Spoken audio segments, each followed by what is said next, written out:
Searching for vintage items is kind of like treasure hunting, complete with the thrill of a big score. It's so exciting. You can't find that anywhere else. Whether you plan to flip or keep the killer stuff you find, we've got some vintage thrifting tips from Amanda Kennedy, owner of Atomic Age Modern in Mesa, Arizona. For starters, identify your find. How do I know if something's a find? A lot of research goes into this, but there's a lot of ways to find out. I use Facebook quite a bit. There's Google Lens. You can take a picture of it right there in the thrift store and see, oh, it matches this. It must be this designer, this maker. And give the item a good once-over to help figure out the origin. You gotta flip it around, look in the back. You gotta pull out the drawers and look for stamps, tags, labels. Anything identifiable, you're gonna be able to find information about it online. It's a real bonus if you know something's value in advance, just in case. This is a Solari bell, and they are actually made here in Arizona. We found it just yesterday at the local thrift store.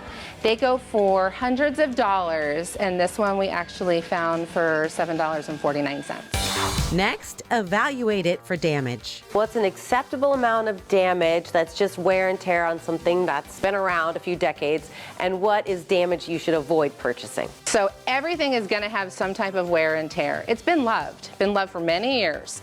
So you gotta look at that piece and figure out, is that something that I can fix or live with? Tell me about this piece. This was a $40 piece that we purchased. It was painted all black. You can see these are doors. Yep. And these are the drawers. And they're even painted on the inside. But this is actually a mid-century piece. It's made by Drexel Declaration. She bought it for $40, but knew its value. This goes for about $2,500 once refinished.